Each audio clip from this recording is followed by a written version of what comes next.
the crash and first steps. The warning klaxons screaming through the stellar pathfinder meant one thing: they were going down. Marcus' chin gripped the maintenance rail as the ship bucked violently, throwing tools and equipment across the engineering bay. Sparks erupted from the main power conduit above his head, raining embers onto the deck plating. All crew to evacuation stations. Captain Zeth's voice crackled through the comm system, the normally composed Valkyrie leader unable to hide the crystal-sharp edge of panic in her tone. Repeat, all crew to evacuation stations immediately. Marcus moved with practiced efficiency, grabbing his emergency pack from the locker. 15 years working on frontier vessels had taught him to keep essentials ready. Multi-tool, water purifier, thermal blanket, medical kit, and high-calorie rations. He'd learned that lesson on the Alaska pipeline before he ever left Earth. Always be prepared because rescue might not come quickly. The corridors were chaos.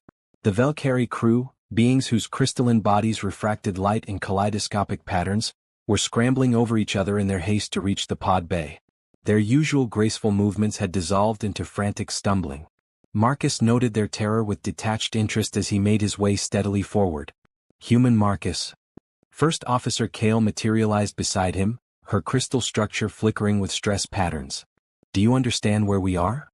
"Can't say I do," Marcus replied calmly, helping her navigate around a collapsed ceiling panel. "Fill me in." Planet designation Karos 9. Class-12 Deathworld. Kale's voice harmonics were trembling. Gravity 0.4 above standard.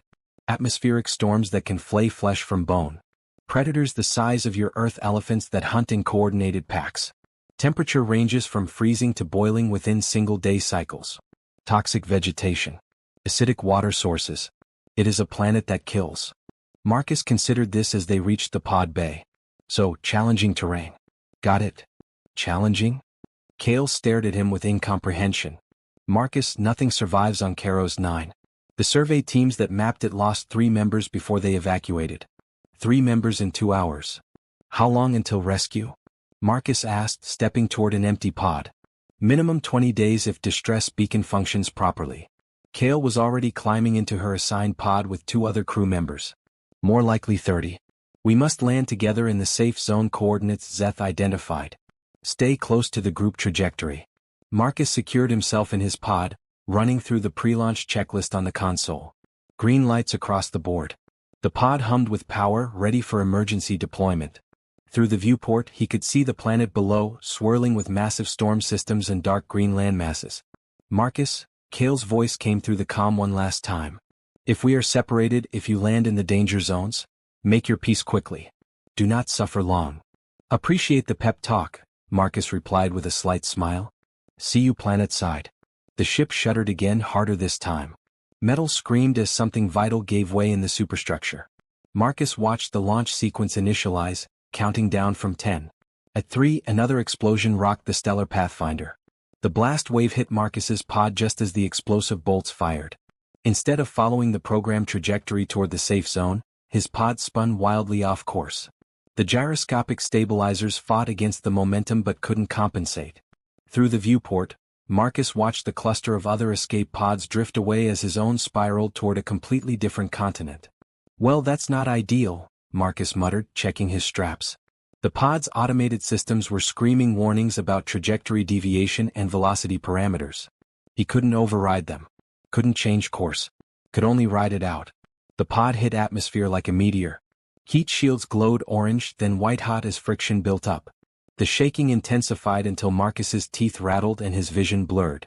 Automated fire suppression systems kicked in as interior temperatures spiked.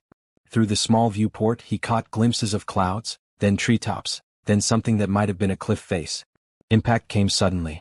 The pod clipped something hard, probably rock outcropping, and tumbled end over end. It crashed through what sounded like trees, branches scraping against the hull like claws. Then a final, bone-jarring collision and everything stopped. Marcus hung in his harness, ears ringing. He did a quick self-assessment. Fingers moved, toes wiggled, nothing felt broken. Blood trickled from a cut above his left eyebrow, but it was minor. The pod's emergency lights cast red shadows across the cramped interior. "Could have been worse," he said to the empty pod, then hit the release on his harness. The hatch took some effort to open. The frame had warped slightly on impact, but Marcus's multi-tool made quick work of the manual override. When the seal finally broke, humid air rushed in, carrying scents of vegetation and wet earth and something else, something wild and untamed. Marcus climbed out and took stock of his surroundings. The pod had carved a trench through dense jungle before coming to rest against a massive tree trunk. The tree itself was easily 15 feet in diameter, with bark that looked almost metallic in the strange golden sunlight filtering through the canopy. Vegetation grew thick on all sides, plants with leaves the size of umbrellas and vines thick as his arm. The temperature was warm, maybe 85 degrees with humidity to match. Sweat immediately began forming on Marcus's skin. He could hear water running somewhere nearby, which was good. First priority in any survival situation, water source. The pod was a loss. The hull had crumpled in multiple places, and the control system sparked fitfully before going dark. Marcus pulled his emergency pack free and did a thorough inventory. Everything had survived the crash. The emergency beacon was transmitting weakly, its power cells damaged but functional. Range would be limited, maybe a few hundred kilometers at best. Okay, Marcus said aloud, a habit from years of working alone in remote locations. Standard priorities: water, shelter, fire, food. Then worry about long-term survival. He found the water source within 20 minutes. A clear stream flowed over smooth stones, moving fast enough to suggest it was reasonably safe. Marcus still ran it through his portable filter before drinking. The water was cold and tasted faintly mineral. Good enough. Next came shelter. The sun was already past its zenith, which meant he had maybe 6 hours before dark. Marcus selected a spot 30 meters from the stream, on high ground that would stay dry if it rained. A massive tree with thick roots provided a natural foundation. For the next 4 hours Marcus worked steadily. He salvaged intact panels from the pod's hull to create a framework, lashing them together with salvaged cables. He gathered broad leaves and flexible branches to create walls and a sloped roof. The local vegetation was cooperative at least. The vines were strong and the wood cut easily with his multi-tool saw attachment. By the time the sun began sinking toward the horizon, Marcus had a serviceable lean-to shelter built against the tree. It wasn't pretty, but it would keep rain off and provide wind protection. More importantly, it gave him a defensible position with his back against solid wood. Fire came next. Marcus gathered dry wood from fallen branches, careful to check each piece for insects or other unpleasant surprises. He'd learned that lesson in the Amazon years ago. The magnesium striker from his multi-tool sent sparks into a nest of dry moss and bark shavings. Within minutes, flames crackled cheerfully in a stone-ringed fire pit. As darkness fell, the jungle transformed. The sounds changed, became deeper and more predatory. Something howled in the distance, a sound that seemed to vibrate through the ground. Other calls answered from different directions. Marcus added more wood to the fire and settled back against his shelter, multi-tool knife within easy reach. Movement in the underbrush caught his attention. Something large was circling the camp, staying just beyond the firelight. Marcus could see occasional glimpses, scales that reflected the flames, eyes that glowed with bioluminescence, a body low to the ground and built for power. The creature circled 3 times, testing. Each time it got a little closer. Marcus remained still, watching without direct eye contact. Showing fear would trigger a chase response. Showing aggression might provoke an attack. The fire was doing most of the work, pushing back against the darkness with primal authority. On the 4th circle, the creature stepped partially into the light. It was massive, easily the size of a grizzly bear, with 6 legs and a head full of teeth designed for tearing. Its scales shifted colors like oil on water. But its eyes showed intelligence, calculation. It was assessing threat versus opportunity. Marcus slowly reached for a burning branch and tossed it toward the creature. Not at it, just near it. A warning. The flames landed 3 feet from the predator and it jumped back, startled. It stared at Marcus for a long moment, then turned and melted back into the jungle. Yeah, that's what I thought, Marcus said quietly. Fire beats claws every time. He spent the next hour reinforcing the camp perimeter with additional fire breaks, creating a rough circle of small fires around his shelter. It would burn through the night and keep the local wildlife at bay. Tomorrow he'd need to gather more wood, establish proper defenses, maybe start thinking about food sources. Marcus pulled out his waterproof journal and made notes by firelight. Day 1, crash landing successful. Minor injuries. Shelter constructed. Water source located. Local fauna large and predatory but responds to fire. Planet classification seems accurate so far, though manageable with proper precautions. We'll expand camp tomorrow and scout the area. Above him, 3 moons rose in sequence, each a different size and color. They cast strange triple shadows across the jungle floor. Somewhere in the distance, something roared, a sound designed to freeze prey in terror. Marcus just added another log to the fire and checked his tool's battery charge. 83%. Good for several more days of heavy use before he'd need to worry about solar recharging. Just camping, he murmured, settling in for the night. Camping with bigger bugs. The jungle could test him all it wanted. Marcus Chin had survived Arctic winters, desert heat and tropical diseases. He'd worked on oil rigs during hurricanes and in mines during cave-ins. This was just another job site with unusual conditions. The fire crackled. The moons climbed higher. And Marcus Chin, the only human on a Class-12 Deathworld, closed his eyes and slept soundly. Thriving in discovery. 21 days had transformed everything. Marcus stood at the edge of his camp and surveyed his work with quiet satisfaction. What had started as a desperate lean-to had evolved into something closer to a homestead. The main shelter now featured a raised platform 6 feet off the ground, keeping him away from the crawling things that emerged at night. He'd reinforced the structure with salvaged metal from the pod and the strongest local wood he could find, a dark timber that was surprisingly dense and resistant to the elements. The roof had multiple layers, angled to shed the afternoon rains that came like clockwork every day around 3 o'clock. But the shelter was just the beginning. Marcus had built a separate structure for food storage, elevated and sealed to keep out scavengers. A sophisticated water collection system funneled rainwater into purified containers. He'd even constructed a basic forge using clay from the riverbank and scrap metal, allowing him to shape tools and repair equipment. The smoking rack was producing a steady supply of preserved meat. Marcus had figured out the local game patterns quickly. The 6-legged deer analogs came to the stream at dawn. The armored boar creatures wallowed in the mud flats at midday. Both were edible and both provided materials beyond just food. Hides for waterproofing, bones for tools, sinew for cordage. A small garden plot held experiments with the local flora. Marcus had identified 3 types of edible plants: a root vegetable that tasted like spicy turnips, a grain-bearing grass that grew in the sunny clearings, and a fruit that hung in clusters from the canopy trees.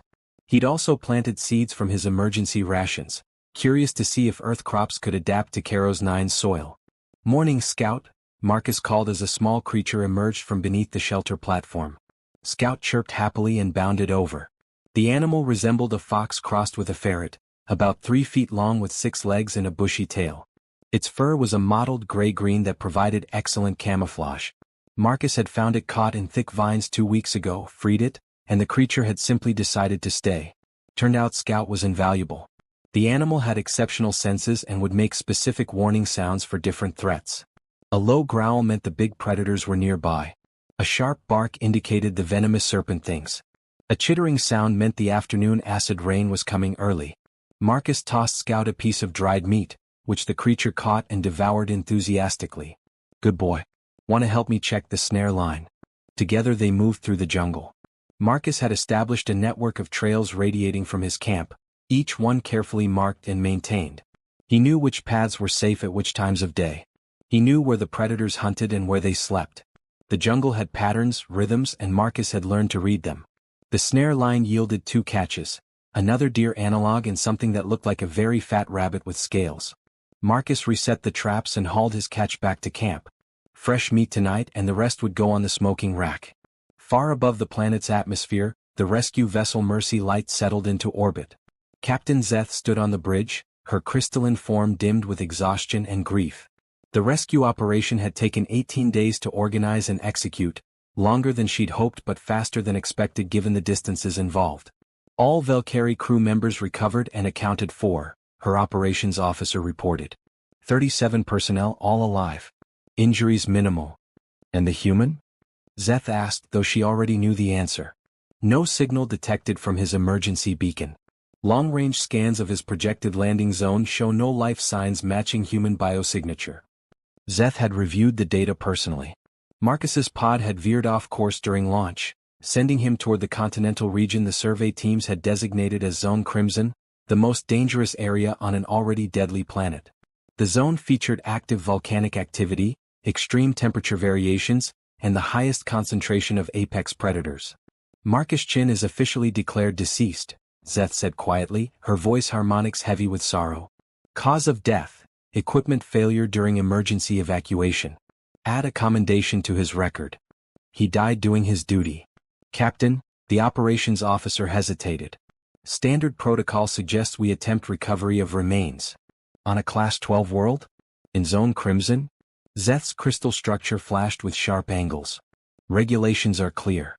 We do not risk additional lives for recovery operations in extreme hazard zones. The human understood the risks of frontier service. The bridge fell silent. Everyone had liked Marcus. He'd been calm when others panicked, helpful without being asked, competent in ways that made difficult jobs easier. But he was gone now, another name on the long list of those lost to the frontier's dangers. Prepare for departure, Zeth ordered. There is nothing more we can do here. The Mercy Light engaged its drives and slipped away from Caro's 9, leaving behind only the fading traces of its sensor sweeps. No one looked back at the green and blue planet slowly rotating below. No one imagined that the human they mourned was not only alive but thriving. Back in Zone Crimson, Marcus was having an excellent afternoon. He'd finished butchering his morning catch and had the meat smoking nicely. The garden was showing promising growth, especially the earth tomatoes which seemed to love the alien soil. Scout was napping in a patch of sunlight, occasionally twitching as he dreamed of chasing something. Marcus decided to expand his exploration range. For 3 weeks he'd been cautious, staying within a 5-kilometer radius of his camp. But the area was well mapped now, and he was curious about what lay beyond the ridge line to the east. He packed a day bag with water, food, basic tools, and his multi-tool. Scout woke when Marcus shouldered the pack and immediately began dancing around his feet, eager for adventure. "All right, you can come," Marcus said.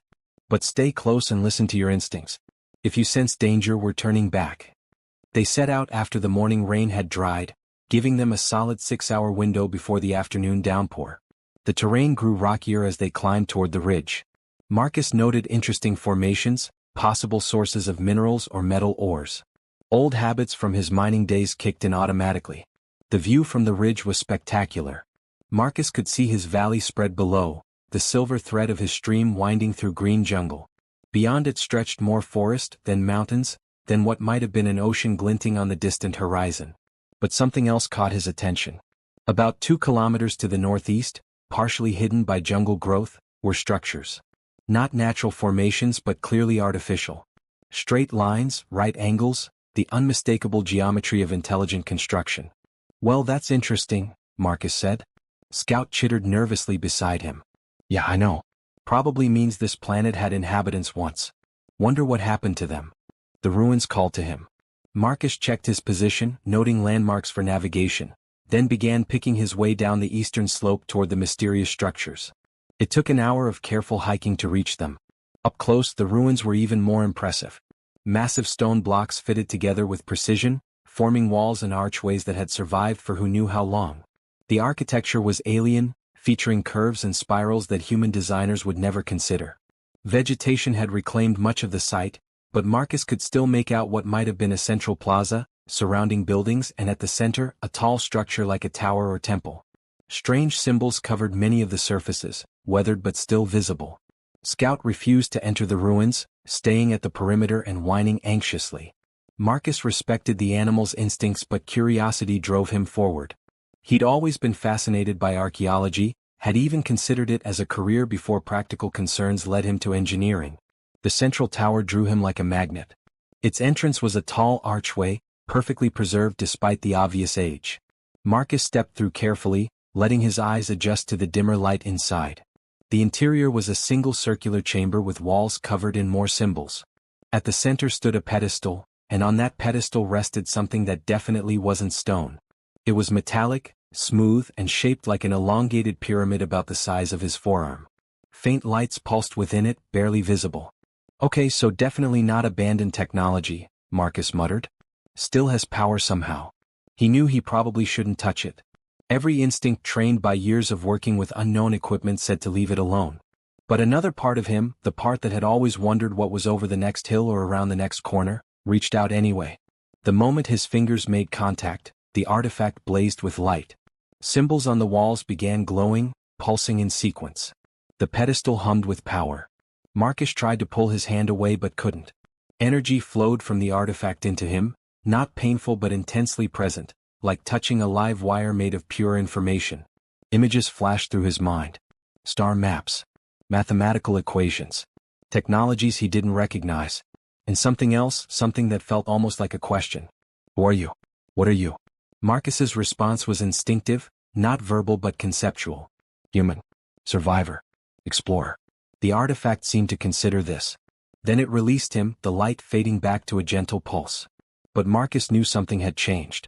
The artifact had activated fully now, and he could sense it was broadcasting.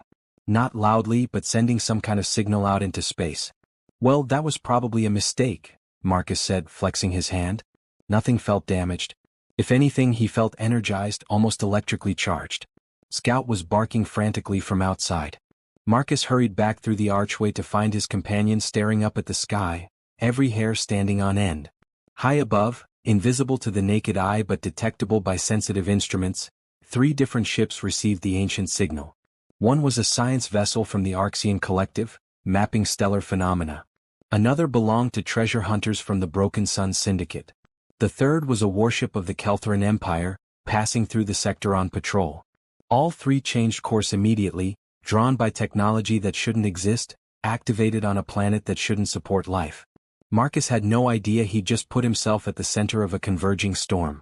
He was simply trying to get back to camp before the afternoon rain hit, Scout racing ahead on the trail. Back at his homestead, Marcus stoked the fire and checked his smoking meat. Everything seemed normal. The jungle sounds were familiar now. The 3 moons would rise soon, painting everything in their triple light. But unknown to him, sensor arrays were locking onto his location. Ships were calculating approach vectors. And far below his notice, the ancient artifact continued its patient broadcast, announcing that someone had finally returned to the forgotten ruins of Karos 9. Marcus settled into his shelter as rain began pattering on the roof. Scout curled up beside him, still nervous from their adventure. Outside, the jungle went about its nightly business of hunting and being hunted. Tomorrow I'll go back to the ruins, Marcus said, scratching Scout's ears. Take some proper measurements, maybe make some sketches. Could be important archaeological data. Scout just whined softly and pressed closer. Above the planet, 3 ships began their descent, each with different intentions but the same destination. The human survivor was about to discover that being alone on a death world was simple compared to the complications that came with visitors. But for now, Marcus simply listened to the rain and planned his next day's work, unaware that his quiet survival story was about to become something much more complex. The fire crackled. The rain fell. And in orbit, strangers approached with questions about the human who shouldn't be alive and the technology that shouldn't be active.